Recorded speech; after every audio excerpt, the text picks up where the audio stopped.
이재명을 넘을 수 있는 후보가 필요하다. 그럼에도 일단은 초반이다 보니까 계속 이재명 대표 때리기. 예. 다 인물들이 이재명 대표가 한마디 하면 다 거기에 다들 반응하고 있는데 그러다 보니까 이재명 대표 몸집 키워주는 거 아니냐. 예전에 윤석열 대통령 후보로 나왔을 때 그 얘기입니다. 네, 맞습니다. 사실은 요즘에 그 국민의힘을 보면 국민의힘이 정체성이 보수인지 아니면은 반 이재명인지 헷갈려요. 그러니까 반 이재명을 얘기하지 않으면 국민의힘이 아닌 것처럼 들리는 그런 상황이 됐는데요. 근데 이제 반 이재명 캠페인에 이제 여권 후보들이 동참한다고 지지율이 오를까? 저는 그러지 않을 거라고 봐요. 앞서 말씀하신 것처럼 지금 사실은 보수의 지금 결집 현상이 또렷한데 이걸 주도하고 있는 세력은 소위 우리가 흔히 구구라고 얘기하는 탄핵 반대 캠페인 주도 세력이거든요.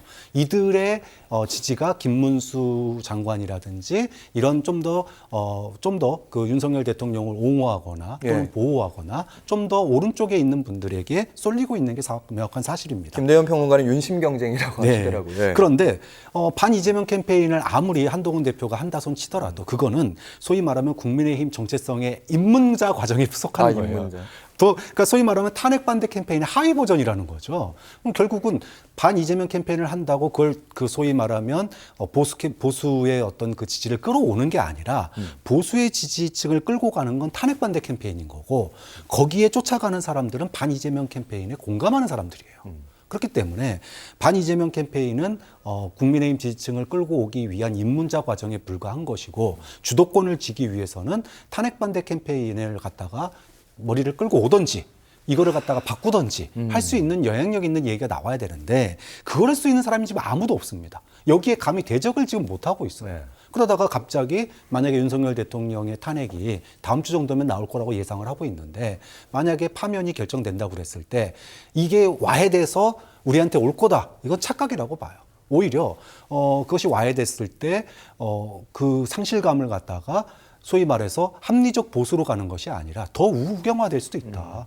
그렇게 되면 오히려 자유통일당이 그걸 주도하는 수도 생길 수 있다고 봐요. 좀 그런 점에서 지금의 그 반 이재명 캠페인에만 몰두한다면 소위 말하면 이재명 대표에 대한 정치적 대안, 정책 대안도 보이지 않는 거고 그러면 다 대선에서 정책 대안이 보이지 않는 반 이재명 캠페인의 한계성을 갖기 마련이거든요. 좀 그런 점에서 물론 뭐 반 이재명 캠페인을 하는 건 너무 당연한 얘기지만 그것을 넘어서는 비전, 정책 이런 부분들이 나오지 않으면 앞으로 더 어려워진다고 봅니다. 알겠습니다. 제가 조금 더 첨언을 하자면 이제 그 국민의힘 후보들은 지금 말씀하신 것처럼 이재명 때리기를 거의 뭐 모든 후보가 다 하고 있죠. 그러니까 뭐 매일매일 하다시피 하고 있는데 근데 그러면 반대로 이재명 당대표 입장에서 본다 그러면 상대 후보가 누가 될지에 대해서 나름대로 우열을 가릴 거고 그 우열 중에 자신이 좀 뭔가 좀 전략적으로 좀 공략해야겠다라고 하는 부분이 있을 텐데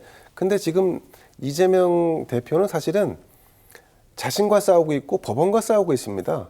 그러니까 이재명의 정치적인 어떤 그 그러니까 생명력은 정치적 결단이나 선거에 의해서 이루어지는 게 아니라 재판에서 이루어진다. 그런 명확한 부분에 대해서는 조금 시간이 지나면 국민들이 더 깊게 인식할 수 있을 것 같고 오늘 동아일보 이 칼럼이 좀 저는 주목이 됐었는데 기존의 동아일보는 보수 언론 중에 이 계엄과 대통령의 정치에 대해서 가장 강력한 비판을 했던 매체입니다. 심지어는 한겨레만큼이나 비판 보도를 많이 한 것으로 동아일보가 지목되고 있는데 정리해 주시죠. 이 동아일보의 칼럼에서 개헌이 국가적 중대 과제라고 한다면 대통령의 임기를 단축시키고 복귀시켜서 개헌을 할 수 있게끔 유도하는 것도 방법이다라는 주장을 했습니다. 저는 이제 이 부분에 대해서 국민들이 한번 그 칼럼을 읽어보고 평가해 볼 만하다라고 해서 소개를 좀 해드리는 겁니다.